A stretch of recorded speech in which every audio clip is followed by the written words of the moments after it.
మీరు ఆ రోజు చంద్రబాబు నాయుడు గారు ఎవరైతే కన్నీళ్లు పెట్టుకున్నారో ఆ రోజు మీ పక్కన ఉన్నారు, నాకు బాగా గుర్తు. మంగళగిరి ఆఫీసులో చంద్రబాబు నాయుడు గారు ప్రెస్ మీట్ పెట్టినప్పుడు కూడా మీరు అక్కడే ఉన్నారు.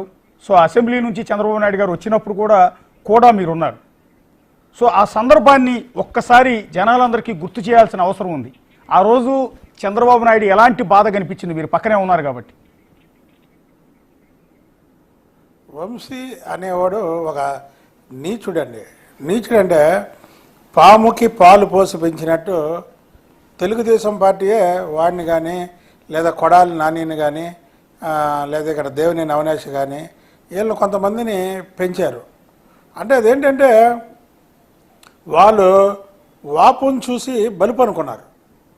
తెలుగుదేశం పార్టీలో నిజంగానే వాళ్ళకు ఒక క్రేజ్ ఉండేది. ఎందుకంటే వాళ్ళు కూడా ఒక కులానికి చెందినటువంటి వ్యక్తులుగా ఉండేది.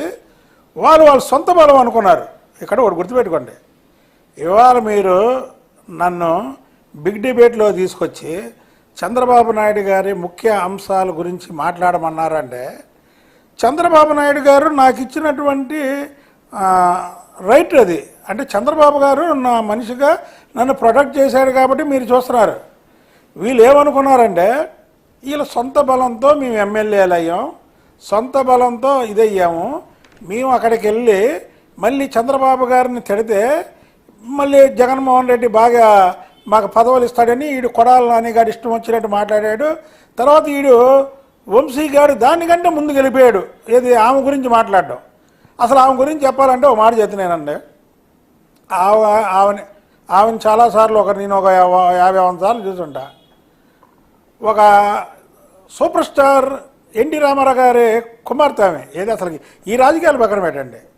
తర్వాత ఒక మాజీ ముఖ్యమంత్రి అంటే ఎన్టీ రామారావు గారి కుమార్తె, తర్వాత చంద్రబాబు గారి భార్య. సార్ ఆమె ఒక 10,000 రూపాయలు చీర కట్టుకోవడం మేము చూడలేదండి. ఒక సామాన్య గృహిణి ఎలాగుంటారో అలాగే ఉంటుంది. ఆమె ఎక్కడికి వెళ్ళినా విఐపి ట్రీట్మెంట్ ఇది తీసుకోదు. ఒకరు హాస్పిటల్కే వెళ్ళింది అనుకోండి, నాకు అపోలో హాస్పిటల్కి సంబంధించిన వాళ్ళు చెప్పారు, హాస్పిటల్ చెకప్కి వెళ్తే ఎవరన్నా ముందుంటే